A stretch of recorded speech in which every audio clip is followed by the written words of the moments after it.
Hello everyone, मैं शरद यादव एक बार फिर से आप सभी का स्वागत है आपके अपने यूट्यूब चैनल ग्लैंस एकेडमी पर। दोस्तों, इस सीरीज में हम लोग कवर कर रहे हैं यूपी पीसीएस प्रीलिम्स 2024 का एग्जाम जो 17 मार्च को आयोजित होने वाला है। और उसमें हम लोग दृष्टि आईएएस के टेस्ट पेपर कर रहे हैं जिसकी यूपी पीसीएस प्रीलिम्स के लिए चलाए जा रहे हैं दृष्टि कोचिंग की तरफ से। तो वही टेस्ट पेपर हम लोग कर रहे हैं जिसमें ऑलरेडी हम लोगों ने 5 टेस्ट पेपर कर लिए हैं। जिसमें जो 5 नंबर का टेस्ट पेपर था वो आपका इकोनॉमिक्स का था। इससे पहले हम लोगों ने पॉलिटी को, साइंस को, साथ में ज्योग्राफी और हिस्ट्री को कवर कर लिया था। लेकिन आज का जो टेस्ट पेपर वो सबसे इंपॉर्टेंट रहेगा क्योंकि ये आपका स्पेशली उत्तर प्रदेश विशेष से संबंधित है, यानी यूपी स्पेशल से संबंधित सारे प्रश्न होंगे। फिर चाहे वो करंट अफेयर्स हो या फिर आपका बेसिक स्टैटिक जो पोर्शन होता है यूपी का, ये सारी चीजें कवर की जाएंगी। और इसी के साथ ध्येय आईएएस के भी टेस्ट सीरीज निशु मैम के द्वारा कराए जा रहे हैं जिसमें 4 लेक्चर्स ऑलरेडी कंप्लीट हो गए, 4 टेस्ट पेपर डेली ही उसके टेस्ट पेपर आते हैं। तो आप लोग चैनल पे पहली बार हो तो सब्सक्राइब कर लेना, फॉलो कर लेना। और इनकी पीडीएफ के लिए आप लोग हमारे टेलीग्राम चैनल को ज्वाइन कर सकते हो जिसका लिंक डिस्क्रिप्शन बॉक्स में दिया गया है, जहां पर इसकी पीडीएफ फ्री ऑफ कॉस्ट दी जाती है आपको टेस्ट सीरीज की। तो शुरू करते हैं आज के इस पहले क्वेश्चन को। और पहला हमारा जो प्रश्न होगा, आप यहाँ पे देखोगे कि कुछ करंट अफेयर्स के प्रश्न देखने को मिलेंगे और बाकी यूपी स्पेशल के। और यहाँ पे इंग्लिश और हिंदी दोनों में ही पेपर आपके सामने विजुअल हो रहा है, डिस्प्ले हो रहा है। लेकिन हम लोग पढ़ेंगे स्पेशली हिंदी में। जो इंग्लिश मीडियम के स्टूडेंट हैं वो साथ में क्वेश्चन को देख सकते हैं, उसके आंसर को समझ सकते हैं और साथ में उसकी पीडीएफ को भी देख पाएंगे। तो यहाँ पर पहला प्रश्न पूछा जा रहा है कि छिपकली की एक नई प्रजाति जिसको साइटेडो क्लाइटस वेरेंटेसिस नाम से जाना जाता है, ये कहाँ पर पाई गई है दोस्तों? तो ये पाई गई है आपके मिजोरम में। और ये प्रश्न अभी लेटेस्ट करंट अफेयर्स का। अगला प्रश्न है यहाँ पे, निम्नलिखित में से किस देश को वर्ष 2024 के लिए अंतर्राष्ट्रीय चीनी संगठन का अध्यक्ष चुना गया है? तो इसे भारत को चुना गया है। और ये सारे टॉपिक जो है आप करंट अफेयर्स को जो देख रहे हैं, ये मैक्सिमम टॉपिक यानी कि लगभग 95% टॉपिक्स मैंने जो है कि करंट अफेयर्स सीरीज में कंप्लीट करा है, जो आपकी ई दृष्टि और घटनासार पर आधारित थी पूरी की पूरी 100 नोट्स में। उसे आप देख सकते हो जो कि आपके प्लेलिस्ट में है और यूपी पीसीएस के लिए बहुत हेल्पफुल रहेगी। नेक्स्ट आता है आपका सूची फर्स्ट और सूची सेकंड की अगर हम बात करेंगे तो यहाँ पे कुछ थर्मल पावर स्टेशन दिए हुए और उनके स्थान है यूपी स्पेशल, जो कि आपको मिलान करना है। तो देखिए कैसे मिलान करेंगे। अगर आपने कुछ लोकेशन के बारे में जाना होगा तो जैसे आपने सुना होगा अनपरा के बारे में, ठीक है। अनपरा थर्मल पावर स्टेशन ये आपका सोनभद्र में, Harduaganj thermal power station Aligarh में है, मेजा थर्मल पावर स्टेशन ये मिर्जापुर और प्रयागराज की रोड पर है। इट मीन कि प्रयागराज और मिर्जापुर के बॉर्डर पे है, ठीक है। आता लेकिन प्रयागराज में है। और ऊंचाहार की बात करेंगे तो ये रायबरेली में है। और ये सभी के सभी थर्मल पावर स्टेशन है और ये चारों इसके सही मिलान है। तो क्या हो जाएगा? ए ऑप्शन इज करेक्ट हो जाएगा।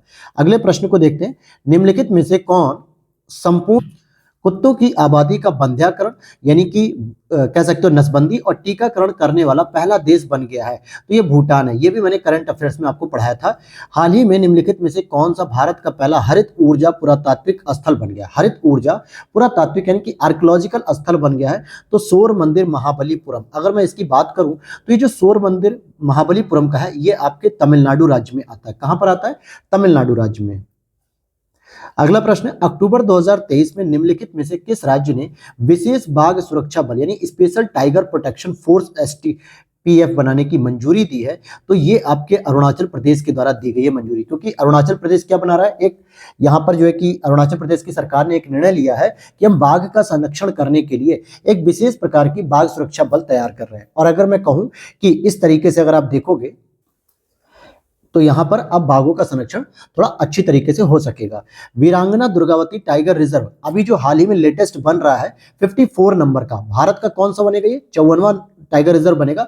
और ये आपके एमपी में बनाया जा रहा है और एमपी में ये 7वें नंबर पे आएगा। इसके साथ ही एमपी सबसे अधिक जो है कि टाइगर रिजर्व यहाँ पर देखने को मिलेंगे आपको 7 नंबर पे। अब हम चलते हैं, यहाँ पर अगर आपसे पूछा जाए कि 53 नंबर का कौन सा है तो उसका भी नाम जो है कि क्या हो जाएगा? रानीपुर, उत्तर प्रदेश जो चित्रकूट में है। और 55 नंबर का अभी लेटेस्ट एक बन गया फिर से 54 के बाद 55। अगर मैं 55 की बात कर रहा हूं तो राजस्थान में करौली टाइगर, ध्यान देना इस बात को, करेक्ट कर लेना, करौली टाइगर रिजर्व धौलपुर में बन रहा है। तो आपने देखा 53 नंबर पे कौन था? रानीपुर उत्तर प्रदेश चित्रकूट का, 54 नंबर पे वीरांगना दुर्गावती एमपी का और 55 नंबर पे करौली टाइगर रिजर्व धौलपुर राजस्थान का। तो 53, 54, 55 याद रहने चाहिए। नेक्स्ट है आपका, किस बीमारी से निपटने के लिए नोवल वैक्सीन 21 ये विकसित की गई है। तो इच्चिक, ये भी मैंने आपको बताया था कि ये आपके चिकनगुनिया से संबंधित है। किससे संबंधित है? ये चिकनगुनिया से संबंधित है। ये यूरोपीय वैक्सीन निर्माता वल्नेवा के द्वारा विकसित किया गया है इसको। नेक्स्ट है सीबकथॉर्न, जिसे हम लोग जो है कि लेहबेरी के रूप में भी जानते हैं, जिसे हाल ही में जीआई टैग दिया गया है। जब मैं आपको उत्तराखंड वाला जीआई टैग का टॉपिक पढ़ा रहा था करंट अफेयर्स में, कि उत्तराखंड एक पहला राज्य बन गया जो पूरे भारत में सबसे अधिक एक ही दिन में जीआई टैग प्राप्त करता है, टोटल 18।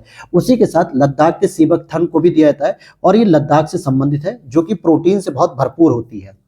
नेक्स्ट है, नवंबर 2023 में यूनेस्को द्वारा किस शहर को संगीत का शहर यानी सिटी ऑफ म्यूजिक घोषित किया गया? तो ग्वालियर को घोषित किया गया है, और साथ ही इसके साथ एक और शहर को जो है कि घोषित किया गया था, साहित्य से संबंधित है, जो कोझिकोड के अंतर्गत आता है। क्या होता है? कोझिकोड को। नेक्स्ट आते हैं अगले प्रश्न पे, बात करेंगे हम अपशिष्ट प्रबंधन के लिए भारत का पहला पॉलीथीन कचरा बैंक निम्नलिखित में से किस राज्य या केंद्र शासित प्रदेश में शुरू किया गया है? तो पॉलीथीन कचरा बैंक की अगर हम बात करें तो उत्तराखंड में शुरू किया गया। किसमें? उत्तराखंड की स्पेशली देहरादून छावनी बोर्ड के द्वारा। क्रिटिकल मिनरल्स के संदर्भ में निम्नलिखित में से कौन सा कथन सही? क्रिटिकल मिनरल्स का मतलब होता है कुछ ऐसे खनिज जो क्रिटिकल यानी कि मुख्य रूप से इंपॉर्टेंट होते हैं और उनकी उपलब्धता बहुत कम होती है। संघ सरकार ने भारत के लिए 30 महत्वपूर्ण खनिजों की एक सूची जारी की है। कोबाल्ट और फास्फोरस क्रिटिकल खनिज के अंतर्गत आते हैं कि नहीं? तो दोनों ही बातें सही हैं, क्योंकि फास्फोरस हमारे पौधों की वृद्धि के लिए सबसे इंपॉर्टेंट माना जाता है। अगले प्रश्न को देखते हैं, कोलिंस डिक्शनरी द्वारा किस शब्द को 2023 का वर्ड ऑफ द ईयर चुना गया? तो मैंने आपको कोलिंस भी बताया था, ऑक्सफोर्ड का भी बताया था, तो यहां पर हो जाएगा एआई यानी आर्टिफिशियल इंटेलिजेंस की अगर मैं बात करूं तो एआई इसको कहा जा रहा है। भारत का पहला फ्लोटिंग कंप्रेस्ड नेचुरल गैस यानी कि तैरता हुआ सीएनजी संयंत्र कहां लगाया जा रहा है? तो उत्तर प्रदेश में लगाया जा रहा है। ये इंपॉर्टेंट प्रश्न हो जाएगा। और कहां पर लगाया जा रहा है? तो आप देखोगे नमो घाट वाराणसी पर फ्लोटिंग सीएनजी विश्व में पहला ऐसा सीएनजी स्टेशन है, तथा यह इसका परिचालन 2021 से शुरू कर दिया गया था। तो जो नमो घाट है, जिसका पहले नाम था खिड़किया घाट करके, आपने ऐसी एक तस्वीर देखी होगी कि भगवान भोलेनाथ की तरह जो है कि लोग ऊपर हाथ उठाए हुए मूर्ति बनी हुई है, तो उसी को कहते हैं नमो घाट। और यहाँ पे तैरता हुआ सीएनजी लगाया गया है जो है कि कंप्रेस्ड नेचुरल गैस स्टेशन, और पहली इस तरीके का होगा।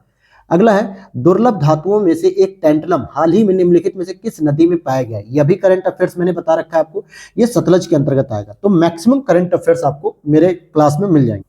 उसके लिए आपको करना क्या होगा? केवल करंट अफेयर्स की क्लास देखनी होगी और कुछ नहीं करना है। नेक्स्ट है, म्यूजिक फ्रॉग की एक नई प्रजाति खोजी गई है। ये कहाँ खोजी गई? तो अरुणाचल प्रदेश में म्यूजिक फ्रॉग की एक नई प्रजाति खोजी गई है, क्योंकि इसकी जो आकारिकी आणविक और ध्वनिक साक्ष्य होते हैं, इनके आधार पर इन्हें म्यूजिक फ्रॉग की एक नई प्रजाति के रूप में जाना जा रहा है। नागालैंड में खोजी गई बदिस लिमाकुमी एक नई प्रजाति है। किसकी है भाई? वो मछली की नई प्रजाति है। किसकी? मछली की है। फिर आगे देखते हैं, बोंगो सागर भारत और किसके बीच द्विपक्षीय नौसैनिक अभ्यास है? तो जो बोंगो सागर किया था वो भारत और बांग्लादेश के बीच में किया जाता है। किसके बीच में? भारत और बांग्लादेश के बीच में आयोजित किया जाता है। अगर हम बात करें सिंगापुर के साथ, तो भारत और सिंगापुर के बीच में सिम्बैक्स होते हैं। अच्छा, ओमान के साथ कौन सा होता है? जरा ये कमेंट सेक्शन में आप लोग बताइएगा। मैंने आपको जितने भी भारत के साथ अन्य देशों के बीच में जो भी नौसैनिक संबंध या जो भी नौसैनिक मिलिट्री एक्सरसाइज होती थी, उसके बारे में साइंस वाले करंट अफेयर्स में मैंने पूरी डिटेल से बताया था। नेक्स्ट है, निम्नलिखित में से किस संगठन ने call for safer and healthy working environment report जारी की है? तो ये हो जाएगा आईएलओ, अंतर्राष्ट्रीय लेबर ऑर्गेनाइजेशन, जिसकी स्थापना 1919 में की गई थी। इसके द्वारा ये रिपोर्ट जारी की गई। निम्नलिखित में से किस राज्य केंद्र शासित प्रदेश में विशेष रूप से कमजोर जनजातीय समूह यानी कि जो पर्टिकुलरली वनरेबल ट्राइबल ग्रुप जो होते हैं वनरेबल, इनकी संख्या सबसे अधिक कहां पर देखी गई है? तो इनकी संख्या आप देखोगे सबसे अधिक ओडिशा में। कहीं गलती से भी अंडमान निकोबार मत लगा के आ जाना दोस्तों, गलती से ही मत लगाना। ओडिशा में ही सबसे अधिक जो है कि पीवीटीजी के ग्रुप देखने को हमें मिले हैं। लगभग जो है कि इनकी संख्या अधिकतम कितनी है? 13 है। और आंध्र प्रदेश में सेकंड नंबर पे आता है आंध्र प्रदेश, जहां पे 12 देखने को मिले हैं।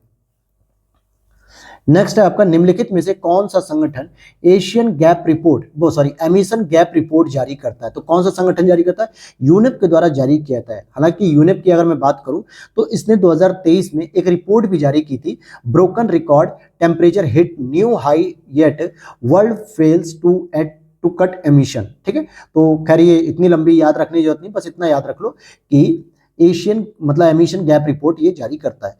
नेक्स्ट आपकी अगर हम बात करें तो पश्चिमी घाट में कैंडोलेमाइसिस एल्बो स्क्वेमोसिस की खोज की गई है। जो क्या है भाई? ये क्या है? एक मशरूम है, जो हम लोग मशरूम वगैरह खाते हैं ना, तो ये काफी फाइबर और प्रोटीन से भरपूर होते हैं मशरूम, जो है कि कार्बोहाइड्रेट तो नहीं होता है इसमें, लेकिन प्रोटीन और फाइबर बहुत अधिक होता है। तो ये एक सब्जी की प्रजाति है और इसी के रूप में इसको जाना जा रहा है। नेक्स्ट आपका आता है वर्ष 2023-24 के लिए राष्ट्रीय प्रेस दिवस का थीम क्या है, यानी कि विषय क्या है। तो आर्टिफिशियल इंटेलिजेंस के युग में मीडिया, ये आपका थीम है।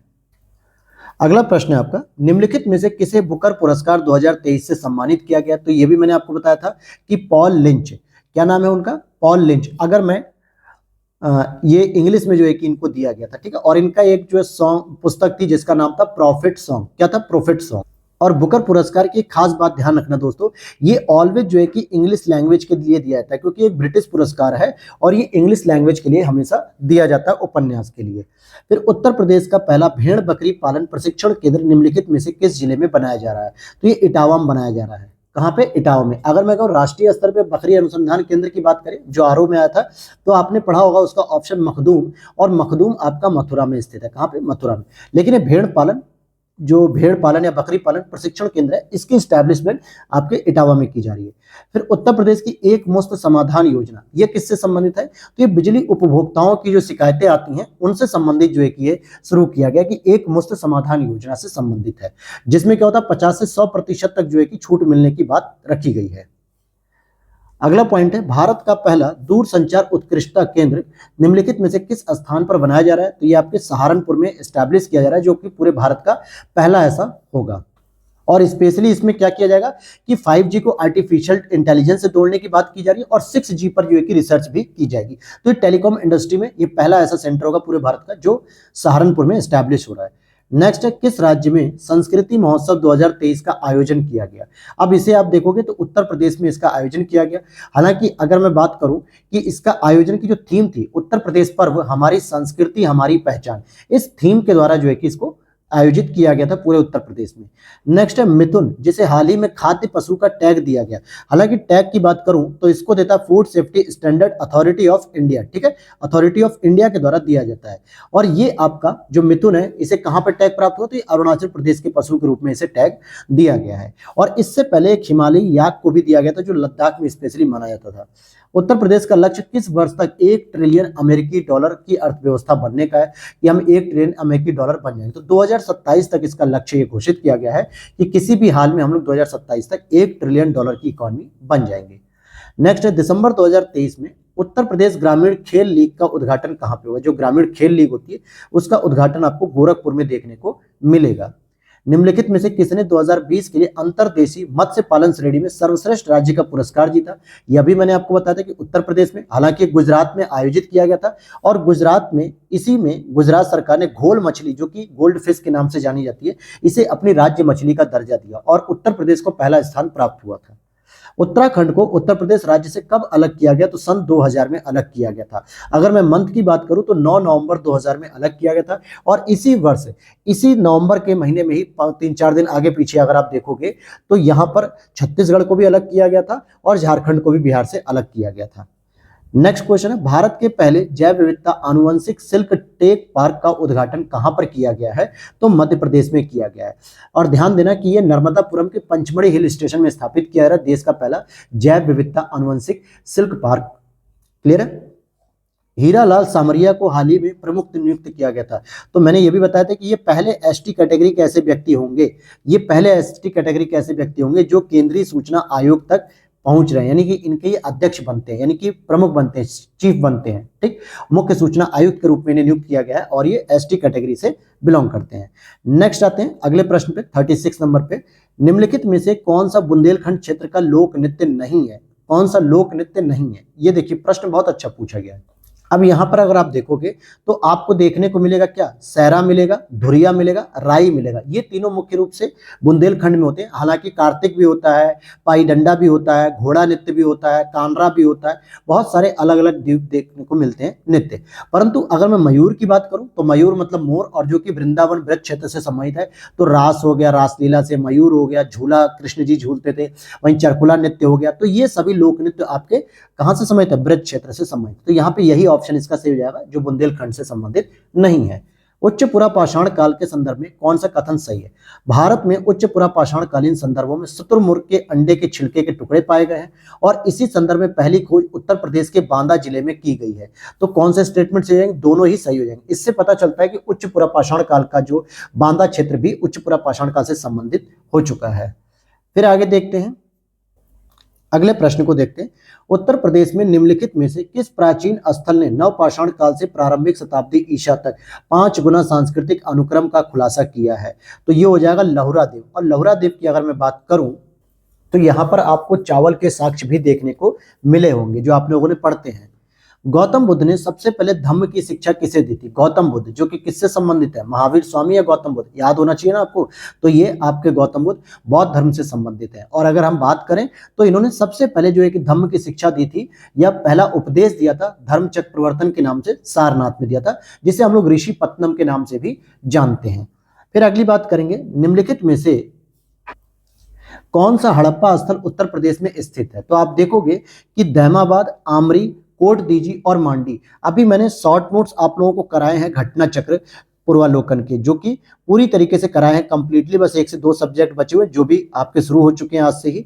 और इसमें एंशियंट हिस्ट्री मैंने पढ़ाया था मांडी, एक होता है मांडा, ध्यान देना, जिसको हम लोग मांडा कहते हैं, जो कि जम्मू कश्मीर में आता है। लेकिन मांडी आप कंफ्यूज हो सकते हो, तो मांडी ही मैंने बताया था कि ये आपके मुजफ्फरनगर जिले में आता है।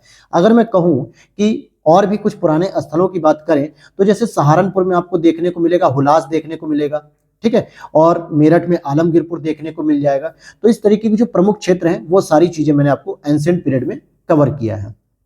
उत्तर प्रदेश के मेरठ जिले में स्थित हस्तिनापुर के टीले की खुदाई की गई है, ये कब की गई थी? इसके बारे में पूछा जा रहा है। तो ये 1950 से 52 के आसपास जो है कि इसकी खुदाई की गई थी। उत्तर प्रदेश में बौद्धों के साथ साथ जैनियों का भी प्रसिद्ध तीर्थ स्थल किसे माना जाता है? तो कौशाम्बी को माना जाता है। और अभी मैंने करंट में पढ़ा था कि यहाँ पे 51 फीट की जो है कि ऊंची जो प्रतिमा है वो महात्मा बुद्ध की एस्टैब्लिश की जा रही है।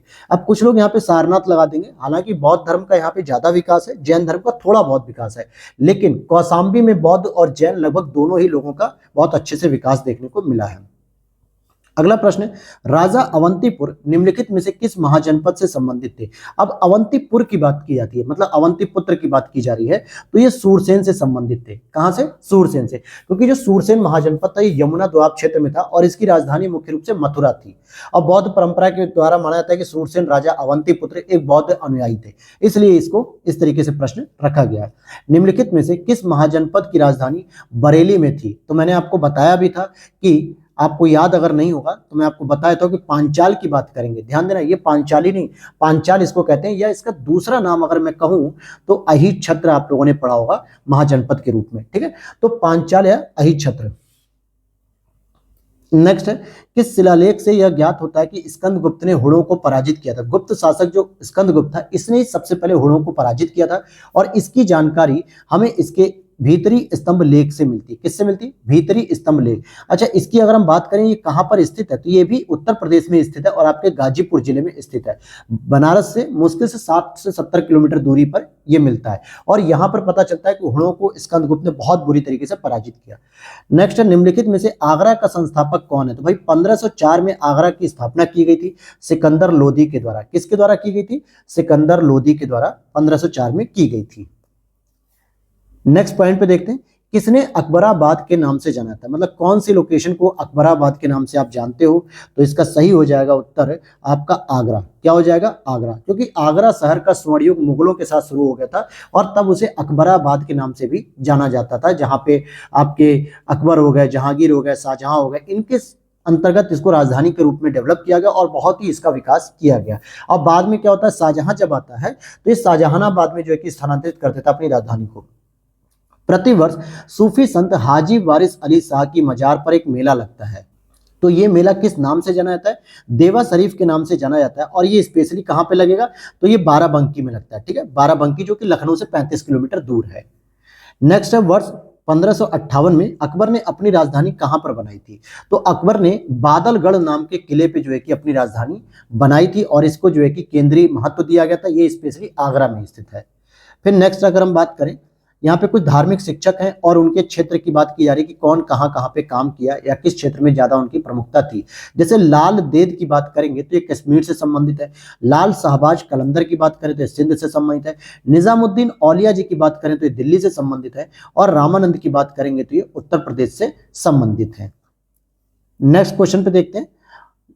1479 ईस्वी तक बस्ती और इसके आसपास के क्षेत्र किसके नियंत्रण में रहते थे, यानी कि लगभग 1479 की बात की जा रही है। तो बस प्रश्न को घुमा दिया गया है। ये जौनपुर सल्तनत के अंतर्गत रहते थे। किसके अंतर्गत? जौनपुर सल्तनत के अंतर्गत ही ये सभी के सभी क्षेत्र रहते थे, क्योंकि गोंडा, बस्ती, बहराइच ये सभी क्षेत्र उसी समय उनके अंतर्गत रहते थे। खलील उर रहमान का मकबरा कहाँ पे? खलील उर रहमान का मकबरा मगहर में। कहाँ पे? मगहर में। अगला प्रश्न है, जयचंद का पतन किस ऐतिहासिक घटना से हुआ, यानी कि जयचंद ने कौन सा आखिरी युद्ध लड़ा था? अगर आपको पता होगा तो चंदावर का युद्ध लड़ा था। कब लड़ा था? 1194 में लड़ा था और ये मोहम्मद गौरी के द्वारा लड़ा गया था इसके विरुद्ध। तो इसी समय जो है कि इसकी मृत्यु भी हो जाती है और ये फिर खत्म हो जाता है इसका वंश। फिर आगे देखते हैं, गाजीपुर के इतिहास के संदर्भ में निम्नलिखित में से कौन सा कथन सही है? गाजीपुर के इतिहास की अगर हम बात करें तो अकबर के शासनकाल में अफगान अली कुली खान ने गाजीपुर का कार्यभार संभाला और जमनिया शहर का विकास किया। गाजीपुर राजा बलवंत सिंह के अधीन बनारस राज्य में आ गया था। मतलब गाजीपुर जो राजा बलवंत सिंह के अधीन बनारस राज्य में आ गया था। तो यहाँ पे 1 और 2 दोनों ही स्टेटमेंट सही है। अगला प्रश्न है, यहाँ पे पूछा जा रहा है, निम्नलिखित में से किस शासक ने सुजानपुर टीला, ध्यान देना, सुजानपुर टीला को अपनी राजधानी बनाई थी? अब देखोगे यूपी स्पेशल में बेटा वो वाले प्रश्न नहीं पूछे जाते जो एकदम रट्टा मार के आप जाते रहते हो। अब लेवल बढ़ गया, तो यूपी पीसीएस में भी आप देखोगे। अभी आपने आरओ के एग्जाम्स में देखा होगा, सोचिए तुलसीदास के बारे में प्रश्न देखिए कैसा पूछा जा रहा है। तो ऐसे ऐसे बेसिक प्रश्न पूछे जा रहे हैं नए लेवल के, ट्रेंडिंग में। अब वो पुराने पैटर्न के प्रश्नों से आपको हटना पड़ेगा और यही खासियत है दृष्टि टेस्ट पेपर की। तो ये हो जाएगा आपका राजा संसार चंद्र द्वितीय। राजा संसार चंद्र द्वितीय ने हमीरपुर के आसपास के क्षेत्र में सुजानपुर टीला को अपनी राजधानी बनाई थी। और हमीरपुर कहां पड़ता है? बुंदेलखंड के क्षेत्र में आता है। अगला प्रश्न है, उत्तर प्रदेश के निम्नलिखित में से किस जिले ने सबसे पहले नमक सत्याग्रह को नेतृत्व दिया? भाई उत्तर प्रदेश में सबसे पहले कहां पे? तो रायबरेली में शुरू किया गया था नमक सत्याग्रह, जहां पे प्रसिद्ध व्यक्तित्व एक थे राणा बेनी माधव सिंह, इसी क्षेत्र से संबंधित है और उन्होंने जो है कि यहाँ पे नमक आंदोलन का नेतृत्व किया।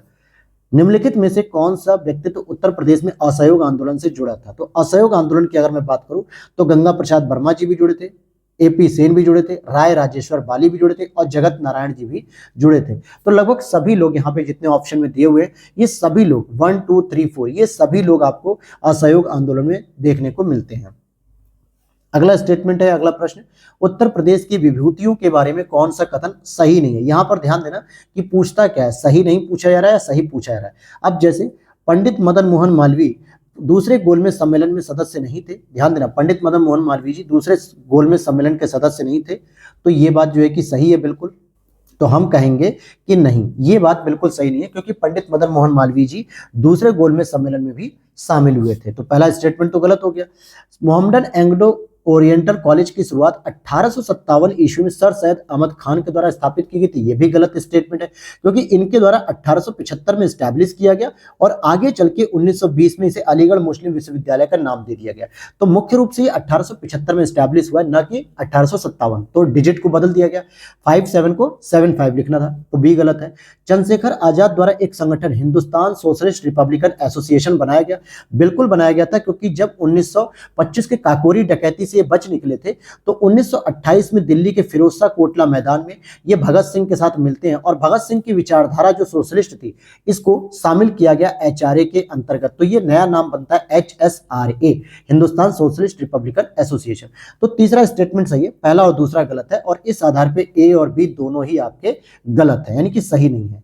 अब आगे देखते हैं, यहाँ पे कांग्रेस के अध्यक्ष हैं और कांग्रेस के अधिवेशन है कि कहां कहां पे इन्होंने अध्यक्षता को संभाला था। तो जरा देख लेते हैं। अगर मैं बात करूं रोमेश चंद्र या रमेश चंद्र दत्त, जिसको हम लोग कहते हैं आरसी दत्त, जिन्होंने सबसे पहले इकोनॉमिक हिस्ट्री ऑफ इंडिया यानी कि आर्थिक इतिहास लिखा था भारत का, तो रमेश चंद्र दत्त ने लखनऊ में अधिवेशन की अध्यक्षता की थी 1899 में। कब की गई थी इनके द्वारा? 1899 1909 में की गई थी। फिर विलियम वेडरबर्न की बात करेंगे तो विलियम वेडरबर्न ने इलाहाबाद में एक अध्यक्षता की थी 1910 में। सरोजनी नायडू जो कि फेमस है, पहली भारतीय महिला रहेंगी, 1925 कानपुर में करेंगी ये। और जेबी कृपलानी जी जो कि आजादी के समय मेरठ में 1946 के आसपास जो है कि अध्यक्षता कर रहे थे। तो इस तरीके से मैंने सारे स्टेटमेंट आपको मिला दिए। नासिरुद्दीन हैदर के बारे में अगर हम बात करें कि कौन सा कथन सही है, वह ज्योतिष और खगोल विज्ञान में विश्वास रखता था। तारा वाली कोठी की स्थापना 1832 में उसके द्वारा की गई थी क्या, तो ये पूछा जा रहा है यहाँ पे। तो आप देखो कि दोनों ही स्टेटमेंट यहाँ पे सही हो जाएंगे, दोनों ही स्टेटमेंट क्या हो जाएंगे, सही हो जाएंगे। और इसकी स्थापना जो इन्होंने की थी, जो तारावाली कोठी की, ये आपके लखनऊ में स्थित है। कहां पे स्थित है, लखनऊ में। तो एक और दो दोनों ही स्थित, यानी कि सही हो जाएंगे। भारतीय राष्ट्रीय कांग्रेस के द्वितीय अधिवेशन में गठित सिविल सेवा समिति में उत्तर प्रदेश से कितने सदस्य इसमें शामिल हुए थे, तो 5 सदस्य शामिल हुए थे। जो कि भारतीय राष्ट्रीय कांग्रेस का जब दूसरा अधिवेशन हो रहा था 1886 में, तो यहां से 5 सदस्य शामिल हुए थे। अगले प्रश्न को देखते हैं, निम्नलिखित में से कौन कांग्रेस सोशलिस्ट पार्टी का संस्थापक सदस्य था। कांग्रेस सोशलिस्ट पार्टी की स्थापना मुख्य रूप से 1934 में होती है।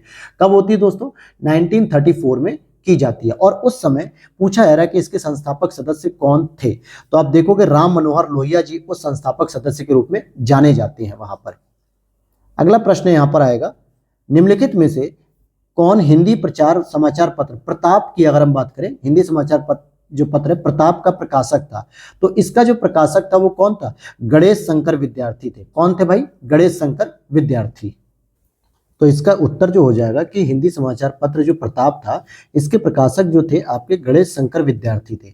अगर मैं हसरत मोहानी जी के बारे में बात करूं, तो इन्होंने सबसे पहले 1921 में इंकलाब जिंदाबाद का एक प्रसिद्ध नारा दिया, ठीक है। और गोविंद वल्लभ पंत जी के बारे में अगर मैं आपको बताना चाहूंगा, तो आप देखोगे कांग्रेस के सदस्य भी थे और भारतीय स्वतंत्रता सेनानी भी थे। आगे चलते हैं अगर हम अगले क्वेश्चन पे, तो लिखा जा रहा है कि उत्तर प्रदेश के निम्नलिखित में से किस जिले में नो टैक्स अभियान चलाया गया है। नो टैक्स अभियान यानी ये टैक्स से रिलेटेड है, और जो कि द्वितीय किसान आंदोलन के दौरान चलाया गया था कि हम कर नहीं देंगे अंग्रेज सरकारों को 1931 में। और ये शुरू किया गया था आपके इलाहाबाद प्रयागराज से शुरू किया गया था।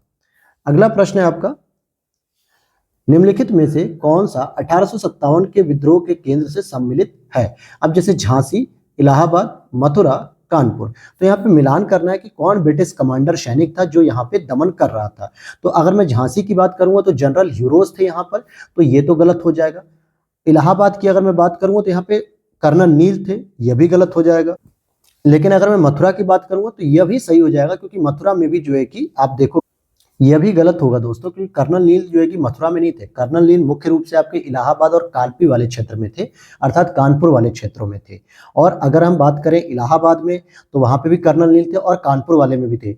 और अगर मैं बात करूं कानपुर, ये जो डी ऑप्शन दे रहा है, तो यहाँ पे कॉलिन कैंपबेल भी आते हैं। तो इस तरीके से ये देखा जाए तो ये चारों ही स्टेटमेंट गलत है, कोई भी क्लियर नहीं किया गया यहाँ पे, ठीक है। तो आप सिंपल सी बात है, इधर लिख लो या इधर पढ़ लो कि झांसी में आपके जनरल ह्यूरोज साहब थे। और अगर इलाहाबाद की बात करूं तो यहाँ पे मौलवी लियाकत अली जो है कि नेतृत्व करता था, लेकिन यहाँ पे कर्नल नील ने दबाया था इस आंदोलन को। मथुरा की अगर मैं बात करूं तो कॉलिन कैंपबेल या जनरल हैवलॉक थे। और कानपुर की बात करूंगा तो यहाँ पे भी कॉलिन कैंपबेल थे। तो इसलिए ये आप इस तरीके से मिलान कर सकते हो।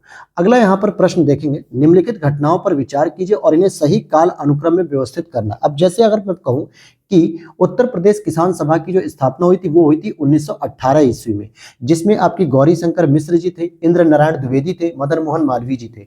आपको बताते चलो कि 1936 में एक अखिल भारतीय किसान सभा की स्थापना होती, जो कि लखनऊ में होती, स्वामी सहजानंद सरस्वती और एनजी रंगा के नेतृत्व में। लेकिन वो आपकी ये वाली होती है, अखिल भारतीय किसान सभा 1936 में। अब यहाँ पर एक अवध किसान सभा की बात की जा रही है। ये आपके उत्तर प्रदेश किसान सभा का ही एक अपडेटेड वर्जन था 1920 में, जो बाबा रामचंद्र जी के द्वारा लाया गया था। और एका आंदोलन भी आपके अवध क्षेत्र से संबंधित है, यानी यूपी से, जो कि मदारी पासी के द्वारा शुरू किया गया था। तो इस तरीके से अगर आप देखोगे तो आपका क्रम क्या 1 2 3 4, यानी बी ऑप्शन नहीं, बी नहीं, डी ऑप्शन इज करेक्ट हो जाएगा 1 2 3 4।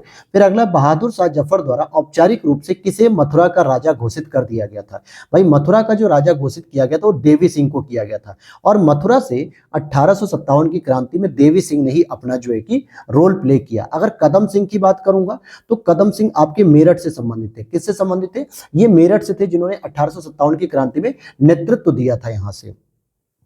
फिर अगले प्रश्न की ओर देखते हैं, देवबंद आंदोलन के बारे में बात करेंगे, कौन सा कथन सही है? तो इस आंदोलन की शुरुआत 1866-67 में हुई थी। देवबंद के बारे में पूछा जा रहा है यहाँ पे, तो हम कहेंगे ये बात तो सही है। मौलाना शिबली नोमानी और अल्ताफ हुसैन द्वारा इस आंदोलन के संस्थापक माना जाता है क्या?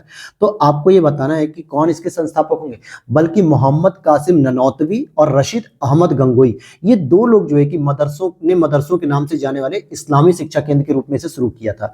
तो कहीं ना कहीं इस्लाम की शिक्षा पर बल देते थे। तो यहाँ पे नोमानी नहीं है, बल्कि कौन है? मोहम्मद कासिम ननौतवी साहब और रशीद अहमद गंगोई, इन्होंने शुरू किया था। तो दूसरा स्टेटमेंट गलत हो जाएगा और पहला ही केवल सही होगा। निम्नलिखित में से किसने वाराणसी से 1857 के विद्रोह का नेतृत्व किया? यहाँ पे नेतृत्वकर्ता पूछा जा रहा है, न कि आपको दमनकर्ता नहीं बताना, बल्कि नेतृत्वकर्ता बताना है। तो अगर मैं बात करूं तो वाराणसी से आप देखोगे कि मोहम्मद या मौलवी लियाकत अली, जो कि इलाहाबाद और वाराणसी दोनों से संबंधित थे, और यहाँ पर कर्नल ओनील के द्वारा यहाँ पर दमन किया जाता। कुंवर सिंह की बात करेंगे तो बिहार से संबंधित थे, या यूं कहूं कि जो जिनका दमन विलियम टेलर के द्वारा किया गया। देवी सिंह की बात अभी हमने करी, मथुरा से संबंधित थे, और कदम सिंह की बात की अभी हमने मेरठ से संबंधित थे। तो ये सब यूपी स्पेशल के प्रश्न हैं। अब यहाँ पर अगर आप देखोगे तो कुछ यहाँ पे सुमेलित करना है, जैसे ये स्ट्रक्चर है और ये यहाँ पे शासक हैं जिनके द्वारा निर्मित कराया गया, तो ये हमसे पूछा जा रहा है। तो अगर आप इसको देखोगे तो क्या होगा? दौलत खाना। अगर मैं बात करूं दौलत खाने की, तो ये क्या है दोस्तों? दौलत खाना, अगर हम बात करें दौलत खाने की तो ये संबंधित हो जाएगा आपका आसफ उद्दौला से। और आसफ उद्दौला ने इसका निर्माण कहाँ कराया? अवध के क्षेत्र में कराया था, जहां पे इमामबाड़ा, रूमी दरवाजा, इन सब का निर्माण कराया था। वहीं पे जो है कि दौलत खाना का भी निर्माण कराया, और बिबियापुर कोठी का भी इन्होंने निर्माण कराया था। फिर विलायती बाग की अगर हम बात करेंगे, जो कि किसके द्वारा स्टैब्लिश किया गया? विलायती बाग आपका गाजीउद्दीन हैदर के द्वारा स्टैब्लिश कराया गया था। कहाँ पे किया गया था ये दोस्तों? तो अगर मैं इसकी बात करूं कि इसको कहाँ पे बनवाया गया था, तो मुख्य रूप से ये मोती महल परिसर के ही अंतर्गत बनवाया गया था। फिर इसके बाद आती है कैसर बाग। कैसर बाग रोडवेज स्टेशन भी है, मतलब बस अड्डा भी है लखनऊ का, और ये वाजिद अली शाह से संबंधित है। फिर छोटा इमामबाड़ा की बात करेंगे तो ये मोहम्मद अली शाह। अब आसफ उद्दौला ने जो इमामबाड़ा बनवाया था वो मुख्य माना जाता है। छोटा इमामबाड़ा बस एक कॉपी थी, जिसे हम हुसैनाबाद इमामबाड़ा के नाम से भी जानते हैं, और इसको मोहम्मद अली शाह ने निर्मित कराया था। फिर नेक्स्ट है, कौसाम्बी किस महाजनपद की राजधानी थी? भाई कौसाम्बी की अगर हम बात करें तो ये किस महाजनपद की राजधानी थी? बहुत प्रसिद्ध स्थल रह चुका है, ये वत्स की राजधानी थी। किसकी राजधानी थी? वत्स की राजधानी थी। और अगर मैं बात करूं काशी, तो काशी स्वयं अपने वाराणसी या काशी महाजनपद की ही राजधानी थी। अंग किसकी राजधानी थी? और कुरु किसकी राजधानी थी? ये दोनों ही मैंने एंशिएंट हिस्ट्री के टॉपिक्स में पढ़ाया आपको शॉर्ट नोट्स में। तो जरा कमेंट सेक्शन में आप लोग बताइएगा वीडियो कमेंट करके कि इसका उत्तर क्या होगा।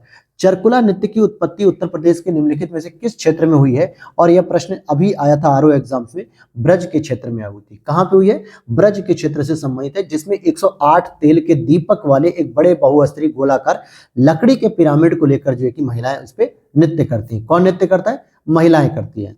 अगला है, निम्नलिखित में से कौन सा लोक नृत्य बुंदेलखंड क्षेत्र में पुत्र के जन्म पर किया था? अगर जब पुत्र का जन्म होता है तो उस समय बुंदेलखंड के क्षेत्र में किया था, तो उसे हम ख्याल नृत्य कहते हैं। क्या कहते हैं? ख्याल नृत्य की बात करते हैं। रासलीला नृत्य कहाँ पे होता है दोस्तों? तो ये आपके ब्रज या मथुरा वाला जो क्षेत्र है वृंदावन, वहां पर होता है। अगला प्रश्न है यहाँ पर, निम्नलिखित में से किस राज्य में स्वांग लोक नृत्य प्रचलित है? स्वांग लोक नृत्य की बात करेंगे तो ये उत्तर प्रदेश में प्रचलित है, राजस्थान में भी और मध्य प्रदेश में भी। ये तीनों ही जगह एक तरीके से नाट्य शैली है जिसमें नकल शामिल होती है। जैसे हम किसी का गीत या संवाद भी करते हैं, नकल वगैरह करते हैं, इस तरीके से होती है। तो इसलिए इसका 1, 2, 3 यानी बी ऑप्शन करेक्ट होगा। अगला प्रश्न है 75 नंबर पे। अब यहाँ पे कुछ लोक नृत्य है और यहाँ पे क्षेत्र है, तो इनसे मिलान करना है आपको। तो जरा मिलान कर लेते हैं एक बार। तो अगर आप देखोगे पूर्वांचल में आपका चौरसिया नृत्य होता है। अगर मैं अवध की बात करूंगा तो यहाँ पे आप देखोगे कलाबाजी होती है। ब्रज क्षेत्र की बात करूंगा तो झूला की मैंने बात की थी, ब्रज क्षेत्र में झूला हो जाएगा। और बुंदेलखंड में क्या हो जाएगा? दीवारी पाई डंडा के रूप में मैंने आपको बताया था। तो इस आधार पर आपका बी ऑप्शन इस करेक्ट हो जाएगा। अगला प्रश्न है, निम्नलिखित में से उत्तर प्रदेश के किस संगीत घराने को पूरब घराना कहा जाता है? पूरब घराना पूछा जा रहा है, तो ये स्पेशली लखनऊ घराने को ही हम पूरब घराना जानते हैं। ठीक है, तो इसको हम पूरब घराने के नाम से जानते हैं। और जहां पे वाजिद अली शाह जी संगीत और कला के प्रेमी थे और इनके समय में स्वर्ण युग माना जाता था इसको। नेक्स्ट, उत्तर प्रदेश में संगीत विकास के संदर्भ में कौन सा कथन सही है? बरेली के प्रसिद्ध गायक राम पदारथ को अयोध्या नरेश ददुआ का संरक्षण प्राप्त था। बिंदादीन महाराज ने कथक नृत्य में ठुमरी गायन और सनद प्रिया नामक बंदिश का विकास किया था। तो दोनों ही स्टेटमेंट यहाँ पर सही है। तो याद रखना कि बिंदादीन जो महाराज हैं ये कथक से संबंधित है, लखनऊ घराने से भी संबंधित है, और इन्होंने ठुमरी गायन जिसका मुख्य रूप से विकास गिरजा देवी के द्वारा किया गया था बनारस से, इसको इसमें मिक्स करते हुए इन्होंने नृत्य करना शुरू किया। अगला प्रश्न है, निम्नलिखित में से कौन आगरा संगीत घराने से संबंधित नहीं है? अब यहाँ पे पूछा रहा आगरा से संबंधित नहीं है, तो देखिए नत्थन खान भी थे, दिनकर काकिनी भी थे और फयाज खान थे। फयाज खान इंपॉर्टेंट है दोस्तों, याद रखना, इनको बार बार पूछा जाता है, ये आगरा घराने से संबंधित है। लेकिन अगर मैं बात करूं पंडित गणपत राव की, अगर हम बात करें पंडित गणपत राव, तो ये आपके आगरा घराने से संबंधित नहीं है। अगला प्रश्न है यहाँ पे 79, उत्तर प्रदेश के लोक गीतों के संदर्भ में कौन सा कथन सही है? कजरी उत्तर प्रदेश की महिलाओं द्वारा शीत ऋतु में गाई जाती है, शीत ऋतु पूछी जा रही है, और इसुरी फाग बुंदेलखंड क्षेत्र में प्रसिद्ध है। तो अगर मैं आपको कहूं तो पहला स्टेटमेंट गलत है, क्योंकि कजरी जो है कि सामान्यतः सावन में गाई जाती है, जिसमें जुलाई अगस्त का महीना होता है, मई जून जुलाई का, यानी कि कह सकते हैं वर्षा ऋतु में गाई जाती है, न कि ठंडियों के मौसम में। तो इसलिए इसको बरसात के मौसम में महिलाएं गाती हैं और इसलिए इसको गलत मान लिया गया। और इसुरी फाग बुंदेलखंड क्षेत्र में प्रसिद्ध है, ये बात सही है, तो केवल दूसरा स्टेटमेंट सही होगा।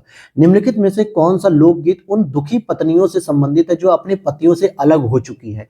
तो इसको बताइए क्या कहा था? तो सामान्यतः पूर्वांचल में इसको बिरहा के नाम से जाना जाता है, बिरहा। ठीक है, इसमें बताया जाता है कि किसी पत्नी का जो पति है वो आर्मी में चला गया, देश सेवा में चला गया, कहीं विदेश चला गया, ऐसे में पत्नी जो है कि विरह के रूप में है, दुख प्रकट कर रही है, अपनी मनोदशा बता रही कि अब हम कैसे अपने पति के बिना रहेंगे। अब यहाँ पर कुछ मेलों के नाम है और स्थान की बात होती है। तो जैसे गोविंद साहब का जो मेला है ये अंबेडकर नगर में लगता है। ददरी मेला की बात करेंगे तो ये बलिया में लगता है। श्रावण झूला मेला की बात करूंगा मैं तो ये अयोध्या में लगता है। ध्रुपद मेले की बात करूंगा तो वाराणसी में लगता है। लेकिन दो मेले और याद रख लो, जैसे अगर आपसे पूछा जाए लोहंडी मेला आपका एमजेपी यानी मिर्जापुर में लगता है, मुन्ना भैया के क्षेत्र में। और अगर कभी आपसे कालिंजर मेला पूछ लिया जाए, कालिंजर मेला, क्योंकि कालिंजर किले को फतह करने के चक्कर में शेरशाह सूरी की मृत्यु हो जाती है और ये बांदा से संबंधित है। ठीक है, तो ये याद रख लेना। फिर आगे देखते हैं, कैलाश मेला प्रतिवर्ष उत्तर प्रदेश में कहां पर आयोजित किया जाता है? तो ये आगरा में आयोजित किया जाता है। हालांकि आगरा में बटेश्वर मेला भी आयोजित किया जाता है, जो पशुओं के मतलब पशुओं को खरीदने और बेचने समय था, बहुत बड़ा मेला माना जाता है। नेक्स्ट, पूर्ण कुंभ मेला महामहोत्सव प्रत्येक कितने वर्ष बाद प्रयागराज में लगता है? तो देखो सामान्यतः 12 वर्ष बाद लगता है, लेकिन ये कंफर्म नहीं है कि हमेशा प्रयागराज में ही लगेगा, क्योंकि 4 जगह जो है कि महाकुंभ लगता है ना। ठीक है, 4 जगह महाकुंभ लगता है। तो सिंपल सी बात है कि ये जो होता है वो प्रयागराज के साथ उज्जैन, नासिक और हरिद्वार में भी लगता है। अगला प्रश्न है, कवि संत रविदास जी के बारे में कौन सा स्टेटमेंट सही है? तो इसको देखोगे, वह भक्ति आंदोलन के एक दक्षिण भारतीय रहस्यवादी कवि संत थे।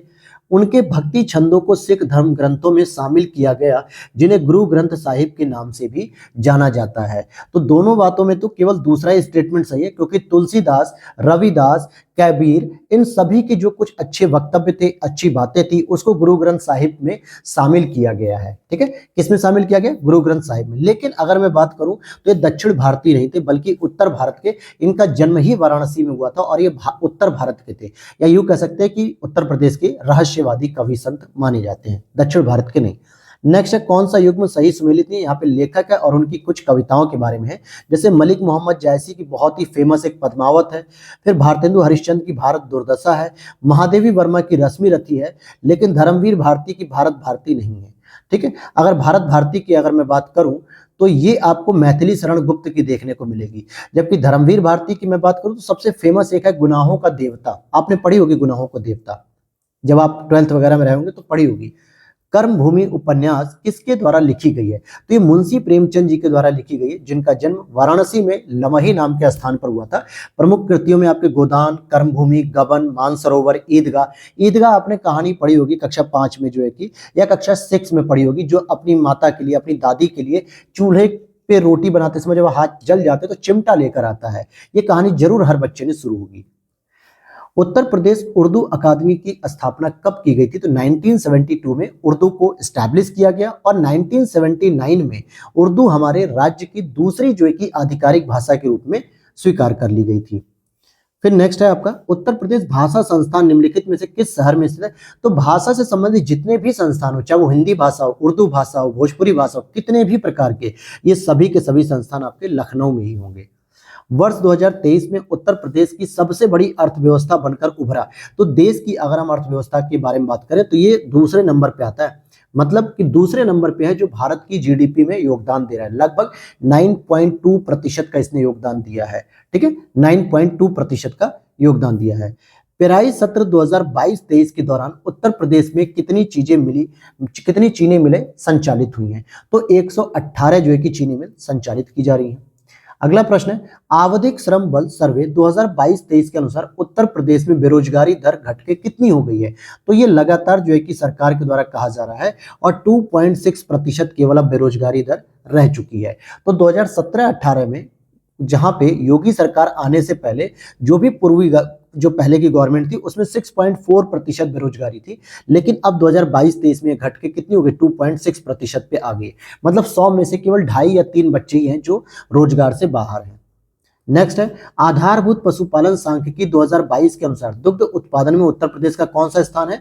तो इसमें आप देखोगे स्टेटमेंट यहाँ पे गलत है। नहीं, ये तो सही है, 2022 के हिसाब से दूसरा था, लेकिन मैं आपको लेटेस्ट बता दूं क्योंकि अभी 2023 की अक्टूबर या सितंबर में एक लेटेस्ट रिपोर्ट आई थी जो मैंने करंट अफेयर्स में कवर किया था, और इसमें यूपी हमारा प्रथम स्थान पे आ चुका है दूध के उत्पादन में। और सेकंड स्थान पे अगर मैं बात करूं तो आपका होगा राजस्थान। क्या होगा सेकंड स्थान पे? राजस्थान होगा। नेक्स्ट अगर हम बात करें, आवधिक श्रम बल सर्वेक्षण 2022-23 के अनुसार उत्तर प्रदेश की महिला श्रम शक्ति भागीदारी कितनी थी? तो महिला श्रम शक्ति भागीदारी की बात करें तो 32.10% थी। कितनी थी? 32.10% थी। अगला, निम्नलिखित में से कौन सा उत्तर प्रदेश का प्रसिद्ध चाय उत्पादक जिला नहीं है जहां पे चाय का प्रोडक्शन नहीं होता है? तो मैनपुरी में नहीं होता है, जबकि देवरिया, पीलीभीत और सिद्धार्थनगर में थोड़ी बहुत यहाँ पे तराई क्षेत्रों में चाय की खेती देखने को मिलती है। अगर मैं कहूँ अफीम से संबंधित, तो अफीम आप देखोगे कि बाराबंकी में एक सबसे बड़ा प्रोडक्शन का केंद्र है, और साथ ही साथ यहीं पर एकमात्र जो है कि उत्तर प्रदेश में आपको गाजीपुर में अफीम की फैक्ट्री भी देखने को मिलती है। नेक्स्ट है, उत्तर प्रदेश को कितने कृषि जलवायु क्षेत्रों में विभाजित किया गया? कितने एग्रो क्लाइमेटिक जोन में विभाजित किया गया? ये भी आरओ एग्जाम्स में आया था। तो यहां पर ध्यान देना कि 9 क्षेत्रों में डिवाइड किया गया। कितना? 9 एग्रो क्लाइमेटिक जोन में डिवाइड किया गया। उत्तर प्रदेश प्रादेशिक सहकारी डेयरी फेडरेशन का गठन निम्नलिखित में से किस वर्ष में किया गया है? तो इसका सही उत्तर हो जाएगा 1962 में। उत्तर प्रदेश डेटा सेंटर नीति 2021 के अनुसार कौन सा स्टेटमेंट सही है? इस नीति का लक्ष्य कि 20,000 करोड़ रुपए का निवेश लाना है, और यह केवल राष्ट्रीय डेटा सेंटर ऑपरेटरों को राज्य में प्रतिष्ठान स्थापित करने का अवसर देगा। तो क्या ऐसी बात सही हो सकती? तो मैं कहूंगा नहीं, ये केवल राष्ट्रीय डेटा सेंटर ही थोड़े, कुछ प्राइवेट सेक्टर की भी जो कंपनियां वो भी स्टैब्लिश करेंगे इसके लिए। ठीक है, तो केवल एक स्टेटमेंट सही है, दूसरा वाला गलत है। आते हैं अगले, उत्तर प्रदेश स्टार्टअप नीति 2020 का लक्ष्य राज्य के सभी 75 जिलों को कवर करते हुए कितने इंक्यूबेटर स्टैब्लिश करने हैं? तो अगर हम इसकी बात करें तो लगभग जो है कि इसका 100 का टारगेट लिया गया। कितने? 100 जो है कि इंक्यूबेटर्स स्टैब्लिश किए जाएंगे, जिसमें 1.5 लाख लगभग जो है कि स्वरोजगार जो है कि क्रिएट होंगे और 50,000 डायरेक्ट नौकरी भी मिलेंगी।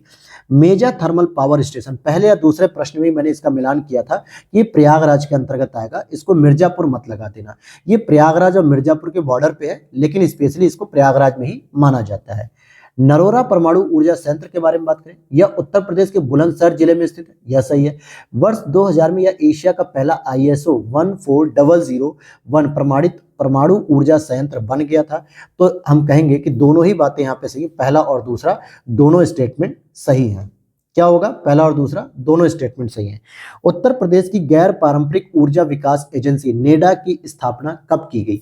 तो ध्यान देना, गैर पारंपरिक ऊर्जा विकास एजेंसी के बारे में पूछ रहा है, तो 1983 में इसको स्टैब्लिश किया गया था।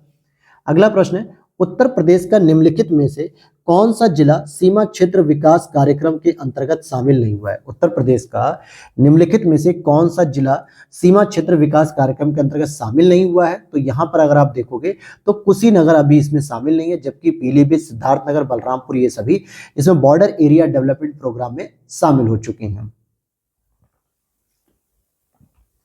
साथ में इसमें पीलीभीत भी है, श्रावस्ती भी है, लखीमपुर भी है, बलरामपुर भी है। नेक्स्ट आप देखोगे निम्नलिखित में से कौन सा राज्य रिमोट सेंसिंग एप्लीकेशन सेंटर स्थापित करने वाला देश का पहला राज्य बन गया है? तो ये आपका उत्तर प्रदेश हो जाएगा। ठीक है, उत्तर प्रदेश में जो है कि remote sensing application centre UP में एस्टैब्लिश किया जा रहा है। फिर अगले प्रश्न को देखते हैं, क्वेश्चन नंबर 104, जिसमें पूछा जा रहा है यहाँ पे कुछ संस्थान है, कौन सा सही सुमेलित नहीं, जैसे केंद्रीय कृषि वानिकी अनुसंधान संस्थान Jhansi, central avian research institute Bareilly, केंद्रीय औषधि अनुसंधान संस्थान मेरठ और केंद्रीय बकरी अनुसंधान संस्थान मथुरा। अब यहाँ पर देखो कि प्रश्न में क्या गलती हो रही है। अब अगर आप गौर से देखोगे कि इसमें कोई गलती देखने को मिली क्या आपको, तो मैं कहूंगा कि अब देखते हैं, यहाँ पर कोई भी गलती नहीं है दोस्तों, केवल तीसरा स्टेटमेंट ही गलत है कि केंद्रीय औषधि अनुसंधान संस्थान ये आपका मेरठ में नहीं है, बल्कि कहाँ पे मिलेगा आपको केंद्रीय औषधि अनुसंधान संस्थान, ये आपको मिलेगा लखनऊ में। बाकी आपका केंद्रीय कृषि वानिकी अनुसंधान संस्थान भी झांसी में, भारतीय चारागाह अनुसंधान भी वहीं पे है, बरेली में सेंट्रल एवियन रिसर्च इंस्टीट्यूट भी है, इंडियन वेटेनरी रिसर्च इंस्टीट्यूट भी वहीं पर है, केंद्रीय बकरी अनुसंधान संस्थान मखदूम मथुरा में स्थित है, भारतीय दलहन अनुसंधान कानपुर में है, भारतीय सब्जी अनुसंधान वाराणसी में है। तो इस तरीके से आपको याद रखना है। और मेरठ की बात करोगे तो केंद्रीय मवेशी जो अनुसंधान संस्थान है वो स्टैब्लिश है यहाँ पे। फिर अगले प्रश्न को देखें, राष्ट्रीय मध्यम अवधि मौसम पूर्वानुमान केंद्र के संदर्भ में कौन सा कथन सही है? यह विज्ञान और प्रौद्योगिकी मंत्रालय के तहत मौसम और जलवायु मॉडलिंग में उत्कृष्टता केंद्र है। फिर यहाँ पर इसी को पूछा जा रहा है कि राष्ट्रीय मध्यम अवधि मौसम पूर्वानुमान केंद्र के अधिदेश में भारत मौसम विज्ञान विभाग की पूर्वानुमान क्षमता को मजबूत करने के लिए संख्यात्मक मौसम पूर्वानुमान मॉडल का विकास करना या इसमें सुधार करना चाह रहा है। तो हम देखेंगे दूसरा स्टेटमेंट ही केवल सही है, पहला गलत है। क्योंकि पहला इसलिए गलत हो गया दोस्तों क्योंकि ये पृथ्वी विज्ञान मंत्रालय के तहत काम कर रहा है, विज्ञान प्रौद्योगिकी मंत्रालय के तहत नहीं कर रहा है, केवल अर्थ साइंस जो मिनिस्ट्री है उसके तहत ये काम करता है। अगला प्रश्न है आपका 106, भारतीय गन्ना अनुसंधान संस्थान लखनऊ में कब स्टैब्लिश किया गया? इसका इस बार ईयर पूछा जा रहा है। तो आप देखोगे 1952 में। अगर मैं कहूं कि अनुसंधान की जगह एक दूसरा शब्द आ जाता कि भारतीय गन्ना प्रजनन मतलब कि प्रजनन केंद्र कहां पर है, तो इसका उत्तर हो जाएगा आपके तमिलनाडु के कोयम्बटूर में। नेक्स्ट, उत्तर प्रदेश में वृद्धावस्था, विधवा, दिव्यांग जनों के लिए एकीकृत पेंशन पोर्टल निम्नलिखित में से कौन सी चलाई जा रही है? तो यहां पर आप देखोगे SSPY पोर्टल, क्या चलाया जा रहा है? SSPY पोर्टल चलाया जा रहा है। अब यहां पर अगर मैं बताना चाहूं आपको तो इसमें क्या होता है कि एकीकृत पेंशन दी जाती है जिसमें वृद्धावस्था, विधवा और दिव्यांगों को एक साथ जो है कि दे दिया जाता है। अगर मैं आपूर्ति की बात करूंगा तो आपूर्ति, अगर आप एक प्लेटफॉर्म देखोगे पोर्टल, तो इस पे आपको उत्तर प्रदेश की सार्वजनिक वितरण प्रणाली की विभिन्न रिपोर्ट देखने को मिलती है ग्रामीण प्रबंधन सूचना प्रणाली के तहत। नेक्स्ट आपका प्रश्न आता है 108 में निम्नलिखित में से कौन सी सेवा उत्तर प्रदेश के भूलेख पोर्टल पर उपलब्ध है? तो इसका सही उत्तर हो जाएगा आपका खाते की नकल करना, जिलावार ग्राम सूची, सभी ग्रामों का विवरण, मिट्टी के प्रकार के बारे में विवरण। तो 1, 2, 3, 4 चारों ही बातें आपको उत्तर प्रदेश के भूलेख पोर्टल पे मिल जाएंगी। अगला प्रश्न है, उत्तर प्रदेश सरकार द्वारा डॉक्टरों, पैरामेडिकल स्टाफ्स, ठीक है, और अन्य कोरोना योद्धाओं के प्रशिक्षण के लिए निम्नलिखित में से कौन सा मोबाइल एप्लीकेशन लॉन्च किया गया उत्तर प्रदेश सरकार द्वारा? तो चिकित्सा सेतु, आरोग्य सेतु नहीं, क्योंकि इसको तो भारत सरकार ने जारी किया, बल्कि हमारे इसी की तर्ज पे उत्तर प्रदेश सरकार ने चिकित्सा सेतु लॉन्च किया। उत्तर प्रदेश की ई गवर्नेंस परियोजना लोकवाणी प्रारंभ की गई थी, तो 2004 में शुरू की गई। उत्तर प्रदेश की सीमा कितने राज्यों से लगती है? तो आपको बताना यूनियन टेरिटरीज पूछ रहा है या आपको केवल राज्य पूछ रहा है? तो राज्य में 8 होंगे, और अगर इसमें लिखता राज्य या केंद्र शासित प्रदेश ऐसे करके लिखता है तो आपको एक इसमें और ऐड करना था दिल्ली को, फिर ये 9 हो जाता। तो इसलिए इसका जो सही उत्तर हो जाएगा वो 8 हो जाएगा। सरसई नावर झील जो कि एक तरीके से आर्द्रभूमि भी है रामसर साइड, तो सरसई नावर झील आपसे पूछ रहा है कहां पर है? ये इटावा में स्थित है। गाजियाबाद किस नदी के तट पर स्थित है? बहुत ही अच्छा प्रश्न है दोस्तों, गाजियाबाद पर कभी फोकस ही नहीं किया होगा लोगों ने। हिंडन नदी के तट पर है ये गाजियाबाद, और इसका उद्गम जो होता है हिंडन नदी का सहारनपुर से होता है। देवदरी जलप्रपात किस जिले में है? ये तो चंदौली में है, लेकिन यहाँ पूछ रहा है कि किस नदी पर है भाई, तो गंगा पर हो जाएगा और क्या। जब चंदौली में आप देखोगे तो गंगा ही तो है वहां पर, सॉरी गंगा नहीं, सॉरी सॉरी, चंद्रप्रभा, चंद्रप्रभा जो कि चंदौली में ही आती है। हाँ बिल्कुल बिल्कुल, ठीक है, तो चंद्रप्रभा नदी पर स्थित है। उत्तर प्रदेश के निम्नलिखित में से किस स्थान पर कम वर्षा होती है। मथुरा में जो है कि कम वर्षा होती है, लेकिन और भी स्टेटमेंट दिए क्योंकि ये कूट की तरह से पूछा जा रहा है। तो जितने भी वेस्ट यूपी के हिस्से, स्पेशली गौतम बुद्ध नगर, अलीगढ़, गाजियाबाद, आगरा, मथुरा, इन सभी क्षेत्रों में कम वर्षा होती है, जबकि गोरखपुर वगैरह क्षेत्रों में ज्यादा वर्षा होती है। तो यहाँ पर डी ऑप्शन इज करेक्ट होगा। अगला प्रश्न है, राजघाट नहर एक संयुक्त परियोजना है। क्या है? राजघाट नहर एक संयुक्त परियोजना है। किसकी है? उत्तर प्रदेश और एमपी की एक ये संयुक्त परियोजना है, ठीक है। और ललितपुर जिले में ये स्पेशली बेतवा नदी पर तैयार किया जा रहा राजघाट या राजघाट बांध के क्षेत्र में। सेखा झील की बात करें तो किस जिले से संबंधित है? तो ये आपके अलीगढ़ से संबंधित है सेखा झील। उत्तर प्रदेश के किस जिले में यूरेनियम पाया था? तो ललितपुर में पाया जाता है भाई, थोड़ा सा पाया जाता है लेकिन क्रेडिट तो मिलेगा। जेवर हवाई अड्डे की आधारशिला कब रखी गई? हालांकि अभी ये तैयार नहीं हुआ है, लेकिन 25 नवंबर 2021 को गाजियाबाद में रखी गई थी। जेवर हवाई अड्डे का निर्माण किया जा रहा है। फिर आगे देखते हैं, जलोढ़ और कौप उत्तर प्रदेश में किसके स्थानीय नाम है? तो जलोढ़ मृदा के ही यह स्थानीय नाम के रूप में जाना जाता है, जिसको जलोढ़ भी कहते हैं, कौप भी कह देते हैं, ठीक है। और अगर हम बात करें खादर की तो कछारी, दोमट, मटियार, ये सब इसके अन्य नाम हैं। अगले प्रश्न को देखते हैं, यहाँ पे अब झील है और यहाँ पे जिला है, तो इनको मिलान करना है जरा। अगर मैं कहूँ देवरिया ताल, तो देवरिया ताल आपके हो जाएंगे कन्नौज में। अलवारा झील की अगर बात करें तो कौशाम्बी में। बरुआ सागर की बात करेंगे तो झांसी में। अब फुलहर झील की बात करेंगे पीलीभीत में, क्योंकि फुलहर झील से ही दोस्तों गोमती नदी निकलती है, जो गंगा की एकमात्र ऐसी सहायक नदी है जो पर्वतों से न निकल के स्थलों से निकलती है, यानी कि अंतरदेशी जो है कि अंतरराज्यीय आप इसे कह सकते हो। तो ये मिलान हो गया। आगे देख लेते हैं, उत्तर प्रदेश की जलवायु को प्रभावित करने वाले कारकों के संदर्भ में कौन सा कथन सही है? उत्तर प्रदेश की अक्षांशीय स्थिति दैनिक वार्षिक उच्च तापमान सीमा प्रदान करती है। यानी जो यूपी की जो आपकी अक्षांशीय स्थिति है उस पर पता चलता है कि ज्यादा तापमान प्रदान करता है। तो हम कह सकते हैं कि कर्क रेखा के आसपास होने की वजह से उत्तर प्रदेश में भी अच्छी खासी जो है कि गर्मी पड़ती है। उत्तर प्रदेश में मध्यम श्रेणी की जलवायु नहीं है, तो हम कह सकते हैं कि हाँ मध्यम श्रेणी की नहीं है, बहुत ही गर्म वाली जलवायु, एक तरफ की जलवायु है। ऐसा नहीं कि बहुत ठंडी और बहुत गर्मी हो, ये आपको कोस्टल रीजन पे देखने को मिलेगा, बहुत ठंडी और बहुत गर्मी ना होके एवरेज होना। लेकिन उत्तर प्रदेश में या तो बहुत ठंडी मिलेगी या तो बहुत गर्मी मिलेगी। वन्य जीव अभ्यारण्य है और उनके स्टैब्लिशमेंट ईयर की बात की जा रही है कि वो किस समय स्टैब्लिश किए गए हैं। तो आप यहाँ पर देखोगे कि रानीपुर वन्य जीव अभ्यारण्य जो है वो 1977 में स्टैब्लिश है। कतरनिया घाट वन्य जीव अभ्यारण्य 1976, कहीं कहीं ये 1975 भी देखने को मिलता है। चंबल वन्यजीव अभ्यारण्य की बात करेंगे तो 1979 और हस्तिनापुर वन्यजीव अभ्यारण्य आपका 1986। हालांकि भारत मतलब उत्तर प्रदेश में सबसे पुराना जो है वो चंद्रप्रभा के नाम से चंदौली वाला है, जो कि 1952 में वन्यजीव अभ्यारण्य एस्टैब्लिश हुआ था। यूपी का सबसे पहला और सबसे पुराना है।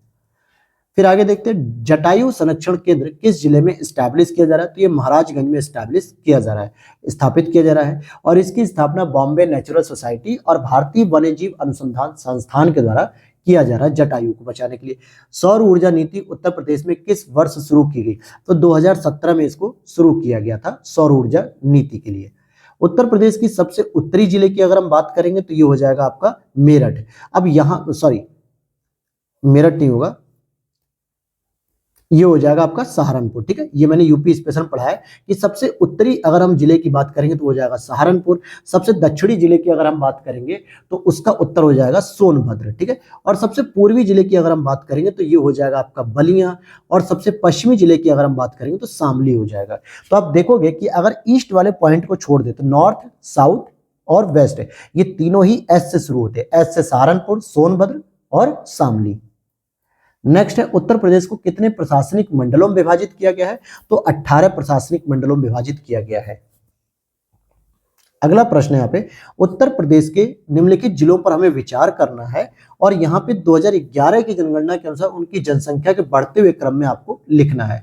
तो देखो 2011 की जनगणना के अनुसार अगर आप देखोगे तो प्रयागराज हो जाएगा सबसे पहले, फिर दूसरे नंबर पे मुरादाबाद आता है, तीसरे नंबर पे गाजियाबाद आएगा, चौथे नंबर पे आजमगढ़ आएगा, पांचवें नंबर पे लखनऊ आएगा। तो इस आधार पे आपका 1, 2, 3, 4 आपका सही हो जाएगा। इसका 1 2 3 4 नहीं, क्योंकि यहाँ पे कोई कूट ही नहीं दिया हुआ है।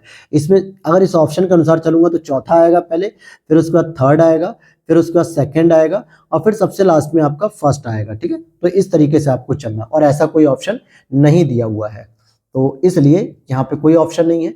नेक्स्ट है 2011 की जनगणना के अनुसार उत्तर प्रदेश में सबसे कम लिंगानुपात वाला जिले की बात करें अगर हम, तो सबसे कम जो लिंगानुपात देखने को मिलेगा वो मिलेगा आपको कहां पे, शामली में देखने को मिलेगा। और यहाँ पे कितना है सबसे कम लिंगानुपात, 802 है। ठीक, क्लियर है ये बात। फिर अगले प्रश्न को देखते हैं 130 पे, उत्तर प्रदेश के किस जिले में सर्वाधिक वन क्षेत्र पाया जाता है? तो सर्वाधिक वन क्षेत्र तो भाई आपके सोनभद्र में ही पाया जाता है। सोनभद्र के बाद अगर दूसरे नंबर की अगर हम बात करेंगे तो आपका लखीमपुर खीरी आ जाएगा। थर्ड नंबर की बात करेंगे तो मिर्जापुर होगा, चौथे पे पीलीभीत, पांचवें पे चित्रकूट। यानी कि सोनभद्र आपका पहले पे आएगा। ठीक है, कौन से नंबर पे आएगा, सोनभद्र आपका पहले पर आ जाएगा, खीरी दूसरे पर, तीसरे पर मिर्जापुर, चौथे पर पीलीभीत और पांचवें पे आपका चित्रकूट आ जाएगा। इस प्रकार से आप देखोगे कम होते हुए, जबकि सबसे अधिक सोनभद्र में। अगला प्रश्न देखते हैं हम लोग। अब यहाँ पर क्वेश्चन नंबर 131 पूछा जा रहा है कि उत्तर प्रदेश में जो लैंड रिफॉर्म कॉर्पोरेशन था, भूमि सुधार निगम, उसको एस्टैब्लिशमेंट कब किया गया था? तो उसको किया गया था 1978। तो ये रहा आपका ए ऑप्शन 1978। अगला, उत्तर प्रदेश वानिकी योजना किसकी सहायता से शुरू की गई थी? तो यहाँ पर आप देखोगे वर्ल्ड बैंक की सहायता से इसे शुरू किया गया था, और इसको भी 1998 में जो है कि यूपी में शुरू किया गया था। अगला प्रश्न, उत्तर प्रदेश में वह स्थान जहां पे HVJ गैस पाइपलाइन गुजरती है, कौन सी जगह से है? जहां पे हजीरापुर वाली जो है, यानी कि जो आप देखोगे हजीरा, विजयपुर और जगदीशपुर, तो असल में देखोगे तो हजीरा हो जाता है आपका गुजरात में, विजयपुर जो होता है वो आपका होता है MP में, और जगदीशपुर जो होता है वो आपके अमेठी उत्तर प्रदेश में है। तो आप देखोगे इस तरीके से जगदीशपुर से होकर ये गुजरती है। नेक्स्ट क्वेश्चन की हम बात करेंगे, क्वेश्चन नंबर 134, भारतीय मानक समय निम्नलिखित में से किस स्थान से होकर गुजरता है? तो मिर्जापुर के पास से होकर गुजरता है। कहां से होकर गुजरता है? मिर्जापुर के पास से, जो कि 82.5 डिग्री ईस्ट है। ठीक है, देशांतर की बात करें, पूर्वी देशांतर की बात करें। राज्य भूजल संरक्षण मिशन शुरू किया गया था, किस कारण से शुरू किया गया था या उसका क्या उद्देश्य था? तो भूजल संरक्षण के मुद्दे का समाधान करने के लिए इसे शुरू किया गया था। अगला प्रश्न, यह हिमालय की तलहटी में एक दलदली भूमि क्षेत्र है, और इस क्षेत्र में औसत वार्षिक वर्षा 120 से 150 सेंटीमीटर है, और तापमान 18 डिग्री से 30 डिग्री के बीच रहता है। तो इस क्षेत्र का सबसे अच्छा वर्णन किस रूप में होगा? तो ये तराई वाला क्षेत्र है। कौन सा क्षेत्र कहलाएगा? तराई क्षेत्र कहलाएगा। अगला पॉइंट है, गोमती नदी के संदर्भ में इसकी उत्पत्ति पीलीभीत में एक फुलहर झील है वहां से हुई है, बिल्कुल सही। और यह नदी सुल्तानपुर जौनपुर जिलों को आधा काट देती है, यानी कि क्या उस पर ये बसे हुए हैं शहर? तो हम कहेंगे बिल्कुल। हालांकि लखनऊ हो गया, सुल्तानपुर हो गया, जौनपुर हो गया, और गाजीपुर भी, हालांकि पूरी तरीके से नहीं, लेकिन गाजीपुर भी थोड़ा बहुत हिस्सा जो है कि गोमती नहर पे, गोमती नदी पर बसा हुआ है। सोनभद्र में निजी हवाई अड्डा किसके द्वारा विकसित किया जा रहा है? अभी हाल ही में जो है कि ये क्वेश्चन भी करंट अफेयर्स में बना हुआ था, तो आदित्य बिरला समूह के द्वारा इसको एस्टैब्लिश किया जा रहा है। कीठम झील की बात करेंगे तो कीठम झील को पक्षी अभ्यारण्य कब घोषित किया गया था? तो इसको घोषित किया गया था आपके 1991 में। और ये कहां पर देखने को मिलेगा कीठम झील? तो ये आपको आगरा में देखने को मिलेगी, और ये एक रामसर साइट भी घोषित की जा चुकी है। भारत का सबसे लंबा जलमार्ग कौन सा? तो प्रयागराज से हल्दिया तक है, जिसको नेशनल वाटरवेज नंबर 1, वाटरवेज मतलब होता है जैसे हम लोग नेशनल हाईवे पढ़ते हैं जो रोड पे होते हैं, और वाटरवेज मतलब जो जल से संबंधित जो होते हैं। नेक्स्ट पूर्वांचल एक्सप्रेसवे के बारे में हमें पढ़ना है कि यह लखनऊ जिले के चांदसराय गांव से शुरू होती है और गाजीपुर के हैदरिया गांव में समाप्त होती है, और यह एक ग्रीनफील्ड एक्सप्रेसवे माना जाता है। तो इसका बिल्कुल जो दूसरा स्टेटमेंट होगा, मतलब पहला और दूसरा दोनों ही सही है। निम्नलिखित में से किस बैंक ने पहला बिना पिन नंबर वाला क्रेडिट कार्ड लॉन्च किया है? तो इसका सही हो जाएगा एक्सिस बैंक। इसमें कोई पिन कार्ड या पिन नंबर नहीं लगेगा, इस तरीके का इन्होंने लॉन्च किया। जल विद्युत परियोजनाओं की बात करें, कौन सी जल विद्युत परियोजनाओं किन नदी पर स्थित है? तो अगर हम ओबरा की बात करें तो ओबरा आपके रिहंद नदी पर स्थित है। माता टीला की बात करें तो ये आपके बेतवा नदी पर स्थित है। अहरौरा की बात करेंगे जो मिर्जापुर में, ये गराई नदी पर स्थित है। मेजा की बात करेंगे तो ये बेलन नदी पर स्थित है, और यही वो बेलन नदी घाटी आप पढ़ते हैं एंशिएंट इंडिया में, जिसमें संदव सभ्यता पाषाण कालीन में आपको प्रमाण मिलते हैं। उत्तर प्रदेश के निम्नलिखित में से किस जिले में घड़ियाल संरक्षण और पुनर्वास केंद्र की स्थापना की गई है? तो ये लखनऊ हो जाएगा। क्या हो जाएगा? लखनऊ में जो है कि घड़ियाल। और अभी मैंने आपको बताया था कुछ देर पहले महाराजगंज में एक जटायु संरक्षण केंद्र भी स्टैब्लिश हो रहा है। उत्तर प्रदेश की सबसे बड़ी झील की अगर मैं बात करूं तो इसका सही उत्तर हो जाएगा आपका बरुआ सागर झील। और ये मुख्य रूप से कहां पर स्थित है? ये झांसी में स्थित है। अगर गोविंद वल्लभ पंत सागर झील की बात करूंगा तो ये आपको सोनभद्र में देखने को मिल जाएगी। गंगा जल परियोजना किसके सहयोग से शुरू की जा रही है? तो ये जापान के सहयोग से शुरू की जा रही है। और यहां पर अगला प्रश्न आपका, उत्तर प्रदेश में लोक कला संग्रहालय निम्नलिखित में से किस शहर में स्टैब्लिश है? तो लखनऊ में। उत्तर प्रदेश का भारत भारती पुरस्कार किस क्षेत्र में दिया जाता है? तो ये आपको साहित्य से संबंधित है। किससे संबंधित है? साहित्य से संबंधित है और ये बहुत ही सम्मानित पुरस्कार माना जाता है। फिर यहाँ पे यश भारती पुरस्कार के बारे में जरा बात कर लेते हैं। तो उत्तर प्रदेश सरकार द्वारा ये दूसरा सर्वोच्च पुरस्कार माना जाता है क्या? वहीं इसके प्राप्तकर्ता को प्रशस्ति पत्र, शॉल, 20 लाख रुपए और 25,000 रुपए प्रति माह पेंशन प्रदान की जाती है। तो देखो, न तो पहला सही है और न ही दूसरा सही है। क्यों ऐसा कहा गया? क्योंकि अगर आप देखोगे यश भारती जो पुरस्कार है ये 1994 में स्थापित किया गया, तो ये सर्वोच्च पुरस्कार है और इसी का नाम बदलकर अब उत्तर प्रदेश गौरव सम्मान कर दिया गया है। इसलिए पहला स्टेटमेंट तो आपका गलत हो गया। और दूसरे स्टेटमेंट की बात करें तो इसमें 11 लाख रुपए दिए थे, 20 लाख रुपए नहीं। और पेंशन के रूप में यानी कि पेंशन के तौर पे 50,000 रुपए प्रति महीने दिए जाते हैं, न कि 25,000। तो पहला भी गलत, दूसरा भी गलत। और यहाँ पर अब हम लोग अपना लास्ट प्रश्न करेंगे, क्या है कि उत्तर प्रदेश ललित कला अकादमी के पहले अध्यक्ष। तो देखो, उत्तर प्रदेश जो ललित कला अकादमी है, अगर हम इसकी बात करें तो इसके पहले अध्यक्ष थे आपके डॉक्टर संपूर्णानंद जी, ये इसके पहले अध्यक्ष थे। और स्पेशली अगर हम देखें इसे तो ये लखनऊ में आपको देखने को मिलेगा। कौन सा? ललित कला अकादमी। और इस तरीके से हमारा टेस्ट नंबर 6 भी कंप्लीट हो गया है। तो अगर चैनल पे पहली बार हो तो दोस्तों तो फॉलो कर लेना, क्योंकि यहाँ पर आपको दृष्टि के साथ साथ ध्येय आईएएस के भी जो यूपी पीसीएस के लिए टेस्ट सीरीज चलाई जा रही है उसके भी ऑलरेडी 4 से 5 टेस्ट पेपर हो चुके हैं, जिसको निशु मैम बहुत ही अच्छे तरीके से कवर कर रही हैं।